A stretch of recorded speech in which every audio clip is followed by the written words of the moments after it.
Hi everyone, it is 8 o'clock and I am now going to talk to you a little bit about comfort foods because it's fall, it's starting to get a little chillier, and we just want to kind of hunker down and enjoy a nice warm meal. So to start, I've already done two presentations and we're going to do two more. Reminder, if you pop on here, I'd love for you to say hi. I am going to talk about the comfort foods that are returning. So we have our broths back. I mentioned that last time because it's yummy on our quinoa. Our nourish broth, our vegetable broth, and our ramen broth are back and in the catalog. I don't know whether it's always going to be a fall product or not, but I will try and keep you posted as it goes. I can't imagine not having it all year round, so stock up if you like it. The broths are back, breads are back, so we have our quick biscuit. This one sold out so quickly that when they brought it back, it sold out really quickly again. So I actually just got my packages. I wasn't even able to get them last year. So I don't know if anybody here has even had them. If you've tried our quick biscuits, I'd love to hear. People make like shortcake kind of biscuits with it, or they make ones for on their eggs, like for egg sandwiches, quick biscuits, and it's just you're adding egg, milk, and some butter. Mix it up, and you got a gluten-free quick biscuit. And again, gluten-free. Everything's gluten-free. So another one that was really popular is the cheddar and jalapeno cornbread. So you can make it up in the microwave, and you can make it up in the oven. Our preference in our house was to actually make it up in the oven, but it works just fine in the microwave. They're just a little softer and more moist, whereas I kind of like the crispy edges on the cornbread. So I see people are joining. So glad to have so many people. On a long weekend, I wasn't too sure if people would be able to join me or if you'd be traveling. So great to have you here. So breads are back. What else is back? Soups. So soups went away. So some of the ones, hearty beef stew. This is one of those really easy ones to make. It is done in an Instant Pot. You could probably do it in a crock pot. I don't even brown the meat. We just throw it all in, turn it on, and walk away. It's kind of peppery and really delicious. Minestrone soup, super easy. It's just like pasta, diced tomatoes, lentils.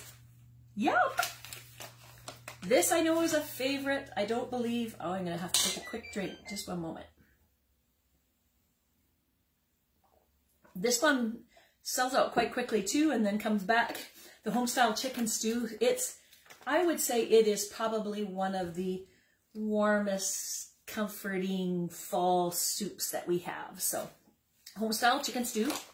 Azteca tortilla soups. I know this is one of my sister's favorites. Crushed tomatoes. Throw it in with some black beans or whatever beans you have. Doesn't have to be black beans. And you got a yummy, kind of spicier, zesty Azteca soup. Thai coconut soup. If you came to it was a curbside pickup because that was what was happening during COVID. It's a delicious soup with vegetables, and you can put shredded chicken in it, and it's got that kind of Thai coconutty lemongrass type flavor. And then the wintry mushroom soup is back. So all these soups are back in stock. I would love to hear which ones are your favorites. I know which ones mine are, but I'm not going to share them. I want to hear what yours are. So lots and lots of soups. Chicken stew is a favorite for many people.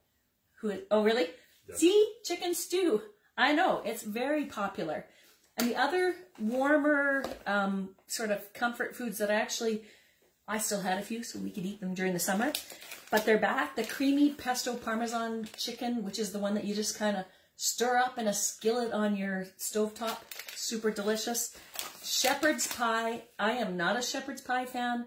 I think I demoed this at one of the open houses. Again, I did my beef in the microwave. I actually really like this one. It's kind of got pepper, and all you need is frozen vegetables, hamburger, and potatoes. Ta-da! Yummy. And we freeze it and then just reheat the pieces. Honey garlic meatballs are back. Who has tried these?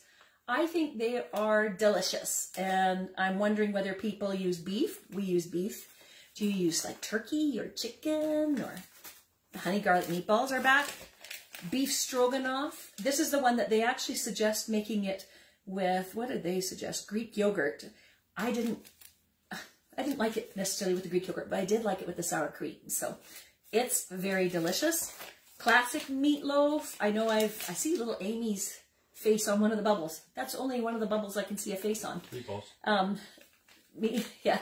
And the meatloaf, this is the one that I had posted about making it with lentils and sort of a meat-like version. So I just use this seasoning in that one. And then Simply Better baked beans. If you want 16 cups of beans, use the whole package.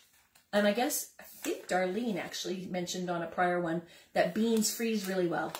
I haven't done that. I always split my package up and just make a smaller version. But if anybody can confirm, I think you can make a big batch of beans and freeze it. And then you can pull it out and have like a nice protein side for all of your meals. So those are all back. How delicious is that? Would love to know what your favorites are. Lots of people like the honey garlic meatballs. Yeah. Yeah, and I don't know why they go away in the summer, because we could eat meatballs all year long, couldn't we? Would you? I would. And I did. So what I'm deciding to make tonight, so I tend to make meats with all my demonstrations and stuff like that, and I decided to do something a little different. You will recall that there is a best turkey dinner collection that came out. I posted about it on the website, but with this new catalog, they've come out with the collection, and it's got the roast turkey, the scalloped potatoes, the pumpkin pie, the holiday seasoning, the savory herb gravy mix, which if you're a gravy person, you don't have to worry about drippings. Although you could put some of your turkey drippings in it if you want. But you just add water and you got gravy. And it comes also with an exclusive, I think it's thyme and cranberry stuffing mix. But the sage and apple stuffing mix is back too. So what I decided I would make was these, the scalloped potatoes. You can now buy these individually. Well, not individually, in packs of 3. So you don't have to buy the collection. If you just want lots of scalloped potatoes or you want lots of turkey, you can do that. So we're going to make scalloped potatoes. Who doesn't like a good potato dish? So what we're going to do, easy peasy again. We're going to use the microwave and the oven, but we're going to use a steamer in the oven. So my scissors. All we're going to do is we need 2 cups of milk. So I'm going to just move that to the side. I'm going to pour just a little bit in my 4-cup prep bowl. Similar to our little tiny prep bowls, we have a 4-cup prep bowl as well. And I'm going to just pour the seasoning in here. Rochelle is interested in knowing how the potatoes are going to taste. I will let you know. I haven't actually tried the scalloped potatoes. So we're just going to whisk in with just a little bit of the milk, because I find it a little less messy if you just do it a little bit at a time. So we're going to mix this in, and then I'm going to add the rest of the milk. We're just going to simply put this in the microwave for 5 minutes just to thicken it up a bit. And then we're going to layer potatoes. Oh, it smells delicious. I wonder if it's got flavor profiles in here. Probably got onions. And so it's got cheddar cheese flavor, buttermilk solids. Oh, it's got nutritional yeast in it, garlic, parsley, black pepper. Oh, and onion. That is what I'm smelling, is the garlic and the onion. Darlene loves her 4-cup prep bowls. Yes, I remember when you watched the video and you said, how do I not know about those? And I'm like, I don't know. So here's my 4-cup prep bowl. I'm going to put the other cup of milk in there. I'm just going to mix that up, and then I'm going to throw it in the microwave. And then we're going to talk mandolins to make the scalloped potatoes. So we put this in the microwave uncovered.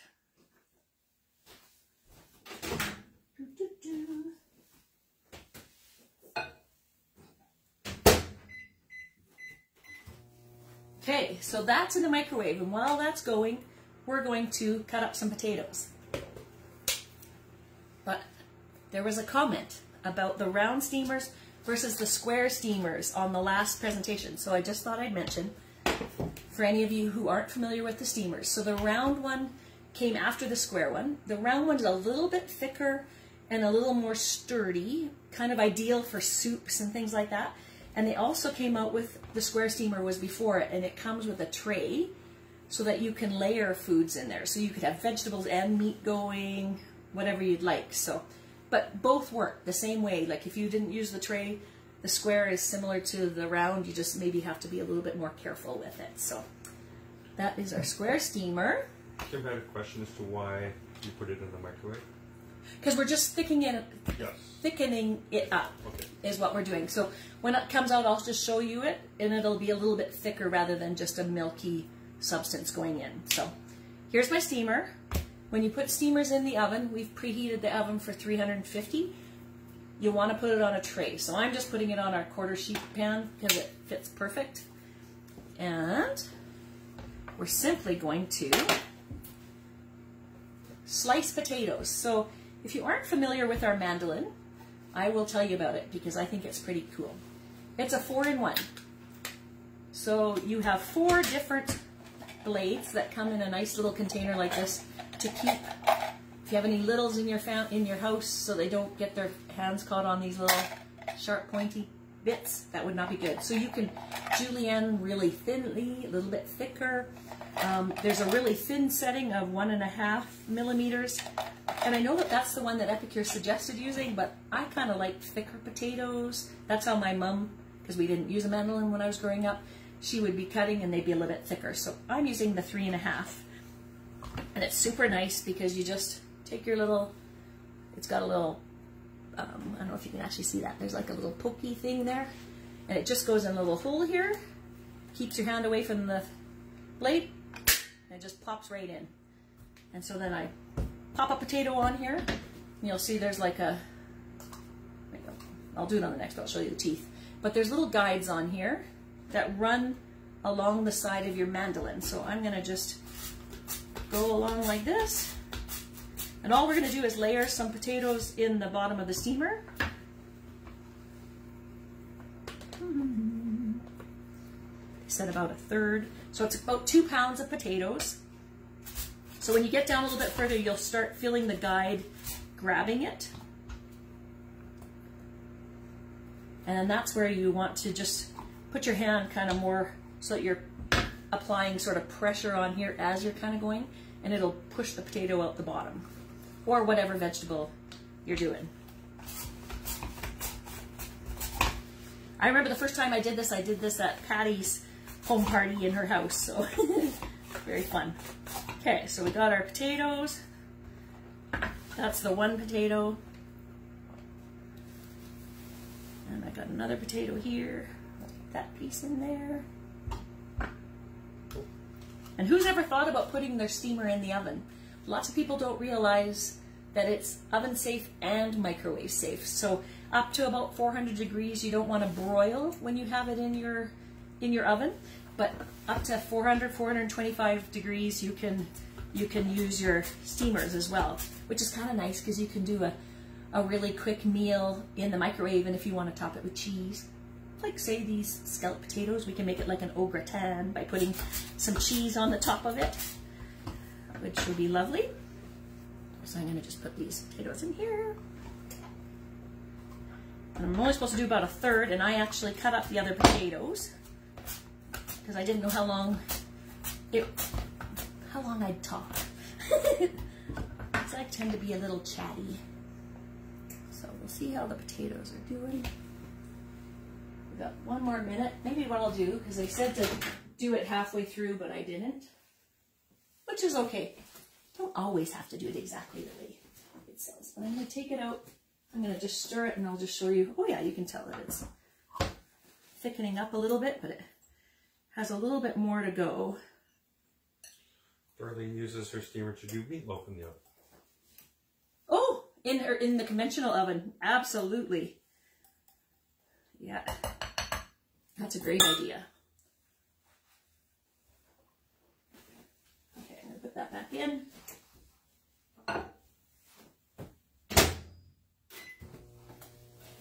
And ultimately, I think you said it was Kim that asked about why we put it in there. So it does thicken up. You could put it probably in the oven if you were really pressed for time to put it in wet, it would probably thicken up. It would just take a little bit longer to thicken up. This is probably one of the meals, I will say that, so Epicure prides itself in sort of the 20 minutes or less from raw to ready meals. This one is not one of those meals. This is going to go in the oven for, I think it's, yeah, 40 minutes, and then you're going to uncover it and put it in for another 30 minutes. So it's like an hour that this is going to sit in the oven. But you can always make it up, like what I'm doing right now, throw it in the refrigerator, and then it's just ready. Or potentially throw it in the freezer and pull it out and thaw it and then throw it in your oven. But so you don't have to do it all on the night you're planning to eat it. But I did want to say this is not a 20 minutes or less meal. I will say, with the turkey, roast turkey, let's just see how that one's doing. I got a haircut and it tends to fall in my face and I have to try not to touch it because I'm handling food. So let's see how this is. And everybody's microwaves are a little bit different, so I think this could afford to just go like for like 1 more minute. If you don't mind, I'll do it for 1 more minute just to get it a little bit thicker. And I will share a quick story. 1 more minute for that. Oh. Lindsay was asking whether or not you could steam the potato slices first to shorten the cooking time overall. That was what I was going to say. That was my, well, sort of story because I haven't actually made these ones. I actually think what you could do is do the first half of even the first meal part. Like maybe if you don't even make up this as thicker, you could layer it like this, put it in there for the 5 or 10 minutes that we're doing this to thicken it up and then throw it in the oven. Or as you say, we could pre-cook the potatoes a little bit and then make it that way. So, I mean, I think obviously the longer flavors sit in stuff in the oven, I think make it a little bit crunchier and all that kind of stuff. But great point, because that was exactly what I was going to say. We can always use the microwave a little bit more on this meal. And the other thing I was going to mention, because I have a new client who just bought her steamer for the first time because she wanted to make a chicken. So we talked about steamers and meat. You can make a whole chicken in this one or the round one, like a little 3-pound chicken. Throw it in there, season it however you want with the roast turkey, or, I mean, anything. You could make it like a souvlaki chicken, like a Greek chicken, and oh, that would be good. Like some orzo and stuff like that. But you can just throw it in the microwave and cook a chicken in 20 minutes, a whole chicken. So don't forget that that's an option too. Oh. Sharon said you don't want to freeze uncooked potatoes because they'll turn sweet. Ah, thanks for that tip. So don't freeze it. Just make it in advance and put it in the fridge. Thank you for that tip, Sharon. I would probably have found that out with some sweet scalloped potatoes. Okay, so clearly 5 minutes was the right amount, because look at my bowl. Can you see it? It kind of went all over. So what I'm going to do, but you can see that it's a bit thicker. I'll lift it up again. I'm going to grab just a scoop.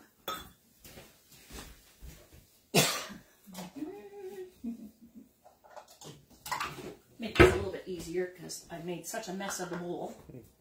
Normally I would just dip or tip the bowl, but because the bowl is really messy, I'm just going to use like a scoop to pour it in on there. Is there a question? Darlene says the starch in the potatoes thickens the sauce, so she would only do it on a combined basis. Oh! Well, maybe next time I'll open up the package and just do, well, I'll know what this tastes like. And I might do 2 different samples for the open house. One that is done the way it is on the package and one that's actually mixed. So you would say that you would have just mixed the milk and just poured it in with the potatoes. I think the reason why they say this is so that with it being thicker a little bit, it'll layer so that the flavor is not just sort of all on the bottom, is what I'm thinking. So I already did some potatoes up, so they say to do like a layer of potatoes and then a layer of the sauce. So we're going to just layer it out. Oh, it smells so delicious. Smell-o-vision, we've talked about it before. Someone needs to invent it because it smells delicious. I love all your feedback, guys. So if there's questions you ever have or suggestions or tips, I really appreciate them. So, sorry, clarification. She would do the package and not pre-cook the potatoes. Oh, not pre-cook the potatoes. Okay. In response to Lindsay's comment. Okay. Okay, so put the rest of the potato in here, and then I'll just show you. So we're going to throw it in the oven, cooking it, and then and we just top the last layer is supposed to have it on it.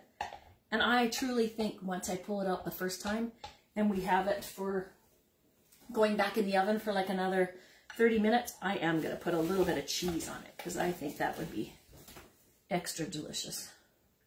Because I like cheese. Anybody who knows me knows I like cheese. Thank you. Gord just grabbed me our old, I don't know if you remember our 3-in-1 spatula. What we have now is a silicone knife if you're looking for something to be able to get into bottles and that kind of thing. But so there we go. We made scalloped potatoes for a comfort food. I think potatoes are always a good comfort food, so I'm just going to show you what it looks like. Look how cool that is. So hopefully you've all said hi. And I know there's been lots of talk, which I really appreciate. I'm going to look at all the comments after I'm done this whole evening. I just, again, love the support. So I'm going to pop this in the oven while my husband comes up here and does a draw. And I am going to do a draw for, well, why don't I say you can either pick scalloped potatoes, if you'd like to try that, or one of the soups. That's what we'll do. You can pick a soup or the scalloped potatoes, whichever sort of speaks to you. So here comes Gord.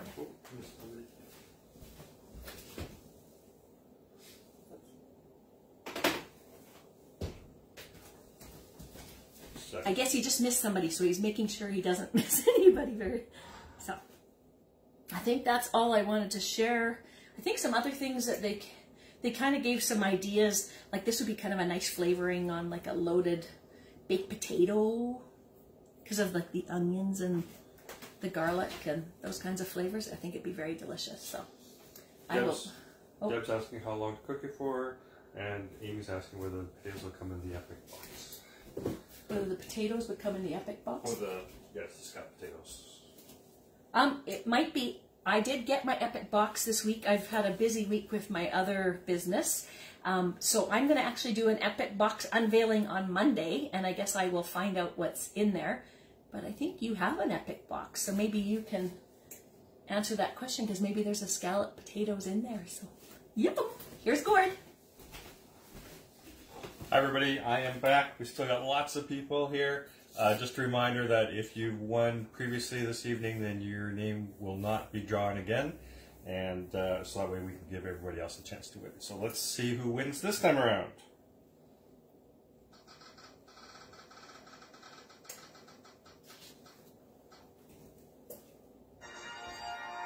Christina. Christina. Congrats, Christina. So I don't know if you're coming to my open house on the 22nd, but if you are, I'll have a package here. Otherwise, I can pop it in the mail for you.